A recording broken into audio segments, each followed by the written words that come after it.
koox dhalinyaro ah oo ku xiran khubaro xirfad u leh nadiifinta iyo dheelitirka biyaha sajalka ah ayaa ku howlan wax soo saarka maalinlaha ah. Halkan waa warshada biyaha Sodakin oo kamid ah warshadaha ka hana qaaday dalka burburkii kadib. Isku celcelis maalintii waxay soo saaraan 8,000 oo cabitaan oo isugu jira noocyada kala duwan. Tani waxa ay muujinaysaa xaddiga uu la egyahay kobaca ay sameynayaan warshadaha yaryar ee wadanka ka howlgala, iyadoo ay jiraan warshado kale oo kuwan ka duwan wax soo saarkoodana ay dadku si maalinlaha u isticmaalaan. Maamulka warshada Sodakin waxa uu ku tilmaamay shaqada warshadan mid ku tusinaysa in dalka hadda la gelin kara dhaqaale. Aan ku dhiirigelinayaa wadanka inay yimaadaan oo maalgashi ay ku sameystaan, maxaa yeelay shirkado badan ayaa maalgashi sameystay oo hana qaaday hantidaada inaad wadanka geliso. Moral waxaad dareemaysaa deganaan ah inaan iga guur iyo iga bax iyo waxaaga qaado lagu dhihi karin. hase yeeshee meel kale markii waxaaga yaalaan waxaa laga yaabaa berrito in lagu yiraahdo iska bax wadankaaga aad, taasoo dhali karta hanti ama dhul ama warshad ama beer aad wadanka ku sameysatay inaadan qaadi karin. Hayl ganacsiga noocan oo kale investmentiga noocan oo kale ah ma aha wax hal maalin aad ku qaado karto oo dukaan yar aad rari karto ma aha. Waxay dhalinaysaa customerki iyo macaamiishii iyo creditkaad abuurtay in aad guurto ee haddana wadan kale aad tagtay kow aad ka soo bilowdo waa arrin culeyskeeda leh. Horumarka muuqda ee magaalada Muqdisho ku talaabsatay waxaa ka mid ah in 27 warshadood oo soo saara agabyo badan oo si maalinlaha ay shacabku isticmaalaan ay ka hirgaleen, taas oo nolosha ka dhigtay in si caadi ah u socoto dadkuna ay ka faa'iideystaan wax soo saarka dalka. Dhaqaaliyahanada dalkeena ayaa ku tilmaamay kobaca warshadaha yaryar in uu taageerayo kobaca dhaqaale oo uu dalku ku talaabsado.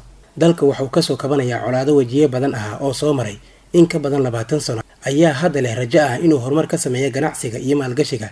Taas ayaa fariin u diraysa wadamada warshadaha ku horeeya oo ay ku jiraan China, Japan oo indho gaar ah u leh Soomaaliya. Wadamadan Afrika iyo China xiriir aad u weyn baa ka dhaxeeya oo soo socday 15 sano. Wixii ka horeeyay Afrika waxaa iska ahayd meel ganacsigeedu uu aad u hooseeyo oo suuqeedu uu xiran yahay, laakiin 15 sano ugu dambeeyay ee China ay noqotay meelaha adduunka ugu ganacsiga badan. Waxay xiriir aad u weyn la sameysatay Afrika, iyadoo markaas tartan weyn ay kula jirtay wadamada France, UK iyo Mareykanka oo markii hore Afrika UK ayaa ganacsi weyn kala dhaxeeyay.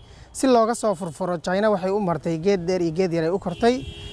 Wixii ka dambeeyay 15 sano China ayaa ku xoogan Afrika ganacsigeeda ilaa iyo haddana hadday isku dayeen wadamada reer Yurub ilaa iyo Mareykanka, still waxaan u maleynayaa wali China inay tahay xiriirka ugu weyn ee Afrika ay la leedahay ganacsiga.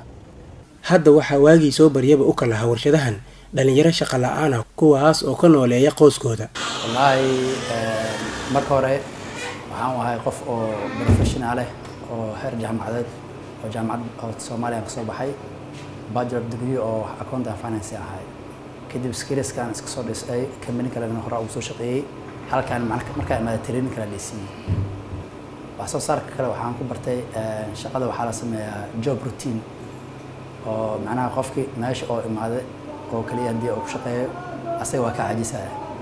Marka qof marketing macnaha dhankan oo productionka si qofkii macnaha wax u karorsado ama hadii qof shaqaale oo xanuunsado qof kale oo bedel oo loo helo.